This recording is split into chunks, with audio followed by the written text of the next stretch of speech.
Good morning বন্ধুরা, সুপ্রভাত। কেমন আছো তোমরা সবাই? আমার আরও একটি ব্লগে তোমাদের সকলকে স্বাগত জানাচ্ছি। আর আমি এখন এই যে স্কুল রেডি হয়ে গেছি। এখন প্রায় 10টা মতো বেজে গেছে। আমার খাওয়া দাওয়া এখনও কিন্তু বাকি আছে। তো এখন থেকে ব্লগটা শুরু করছি, কারণ আমাদের বাড়িতে চাষের কাজ শুরু হয়ে গেছে।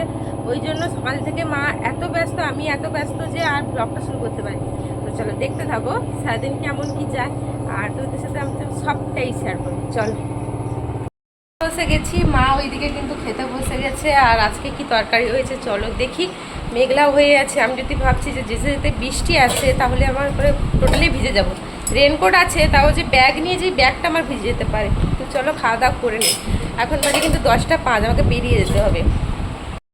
এখানে আছে কিন্তু ঘুগনি, কালকে মটর ভিজিয়েছিল, যেহেতু রাতে ভাত খাইনি ওই জন্য সকালে ঘুগনি করেছে। আর এই যে ইলিশ মাছের টক, আমি তো ইলিশ মাছ খাই না, বাপি ভাই মা খায়, ওদের জন্য হয়েছে। রেডি হয়ে গেছি, আর এই যে সাইকেলে ব্যাগ ট্যাগও নিয়ে গেছি। চলো যাওয়া যাক। এখন একটু মেঘটা ফাঁকা আছে, জানি না রাস্তায় বৃষ্টি আসবে কি না। তো চলো যাই, ফাঁকায় ফাঁকায় চলে যাই।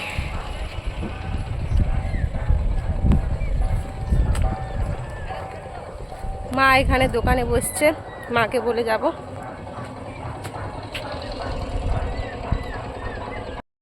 আমি এখন দোকানে এসেছিলাম টিফিনের জন্য কিছু জিনিস নিতে, তাই তোমাদেরকে এটা শেয়ার করলাম যে এই জমিটা এত পরিমাণে ঘাস হয়েছে, ওই জন্য কিন্তু ট্রাক্টরে লাঙল করতে হচ্ছে। সচরাচর আমাদের এদিকে ট্রাক্টরে লাঙল খুব একটা হয় না, কিন্তু জমিতে দেখতেই পাচ্ছ যে কি বিশাল বিশাল ধান গাছের মতোই ঘাস হয়েছে। আবার মানে ওটা ধান গাছই, তো ওগুলো মানে পাহাড় টেলার যেটা মেশিন ওটাতেই হবে না, ওই জন্য ট্রাক্টর এসছে। এই মাত্র আমি স্কুল থেকে এলাম, এখন কিন্তু ঘড়িতে 2টো বাজে, দুপুর 2টো। তো এসে চেঞ্জ করে নিয়েছি, এখনও ভাত খাইনি। আর এসেই আমার মন খুশ হয়ে গেছে, কারণ দেখো এই যে দেখো এত পেয়ারা, একটা পেয়ারা সাইজ দেখো,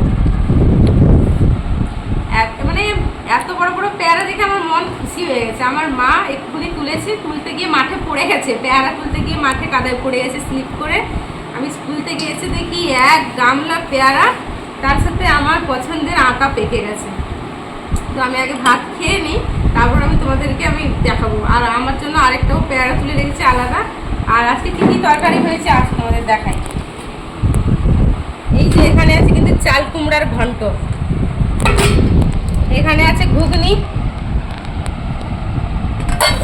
এখানে ওই ইলিশ মাছের টক আছে, এখানে চিংড়ি মাছের ভাজা আছে। আর এখানে রাতের জন্য ঘুগনি আলাদা করে রাখা আছে, যেটা কাল মানে রাতে খাওয়া হবে। তো চলো আমি এখন খেয়ে নিই, বিশাল খিদা পেয়েছে, কারণ আজকে স্কুলে না আমার একটানা ক্লাস ছিল টিফিন অবধি আর কি। এই কারণে আমার টিফিনে ছুটি হয়ে গেছে, টিফিনের পরে ক্লাস আর করতে হয়নি, আর খাওয়ারও সময় পাইনি। স্কুল থেকে এসে আমি খেয়ে নিই, চলো পরে কথা হচ্ছে। এখানে বিকাল বেলায় চলছে কাঁঠাল খাওয়ার মেলা।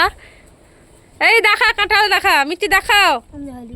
এই যে কাঁঠাল, সব কটা কাঁঠাল খাচ্ছে। আর একটা ভাই এসছে, সেই ওয়েদার, এক্ষুনি বৃষ্টি আসবে, ওইদিকে বৃষ্টি হয়ে গেল।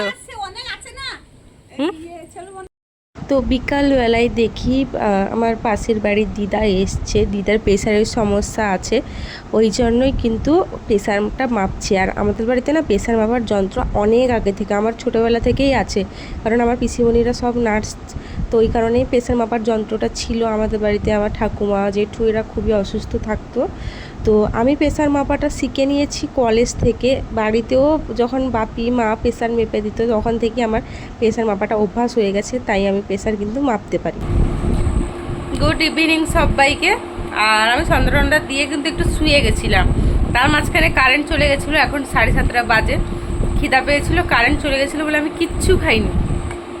আর এই যে এখন মুড়ি মাখিয়ে নিয়ে এসেছি, কুড়কুড়ি পেঁয়াজ চানাচুরগুলো দিয়ে খেয়ে নিই। আজকেও আমাকে প্র্যাকটিক্যাল লিখতে হবে, কোনো ফাঁকি দেওয়া যাবে না। কিন্তু আমার চোখে ঘুম নেমে আসছে, মানে যত দিন এগিয়ে আসছে লিখা বাকি আছে, আমার ঘুম চলে আসছে। যেরকম হোক আজকে আমাকে শেষ করতেই হবে, কিছুটা শেষ করতে হবে। তো এখন আমি খেয়ে নিই, চলো। তো তো দুজন বোন খেতে বসে পড়েছে। অ্যাকচুয়ালি ওরা বাড়িতে একা ছিল, ওর মা বাবা কিন্তু বাইরে কাজে গেছিলো, তো ওরা ভয় পেয়ে চলে এসেছিলো। তো তেমনি খেয়ে দিয়ে আবার বাড়ি গেল, ওর বাবা নিতে এসছে। আর আজকে আকাশের পূর্ণিমার চাঁদটা জাস্ট দেখো, এতটা সুন্দর লাগছে গাছের মাঝখান দিয়ে। তো আমার তো মানে মনটাই ভরে গেল দেখে, এত সুন্দর লাগছে। খেতে বসে গেছি, এখন ঘড়ির কাঁটায় ঠিক 10টা বাজে। আর আজকের মেনুতে আছে এই যে থালায় আলু মাখা, ঘুগনি। বাপি ওইদিকে খেতে বসে গেছে, মা খেতে বসবে, আমি খাবো ভাত। দুপুরবেলায় ভাতটা হয়েছিল, আমি স্কুল আসার পর ভাতটা বসিয়েছিল, শেষ হয়ে গেছিলো সকালের ভাত। খেয়ে দিয়ে চলে এসেছি কিন্তু রুমে। আর খাওয়া দাওয়ার পর কিন্তু বাসন টাসন মেজেই এসেছি, কারণ মা বাসন ধুবে, মানে গ্যাসে রান্নাবান্না হয়েছিল তো কিছুই ছিল না তেমন, থালা কটা আমি মেজে দিয়ে চলে এলাম। বিছানাটা করতে হবে, আর কিন্তু শরীর একদমই দিচ্ছে না, এতটাই টায়ার্ড লাগছে তোমাদের যে কি বলবো। জাস্ট বিছানায় বসে আছি, শুতে পারলে মনে হয় বেঁচে যায়। বিছানাটা করতেও হবে, মশারিও টাঙানো পর্যন্ত হয়নি, তো আমার বহুত কষ্ট লাগছে। তো চলো ভিডিওটা এখানেই শেষ করছি। তোমাদের যদি ভালো লেগে থাকে তাহলে অবশ্যই আমার চ্যানেলটাকে সাবস্ক্রাইব করে দিও, লাইক করে দিও, আর কমেন্ট করো, আর পাশে থেকো আমার, এইভাবে আমাকে এগিয়ে নিয়ে তোমরা সাহায্য করো একটু। আর তো চলো ভিডিওটা এই অবধি, টাটা বাই, গুড নাইট।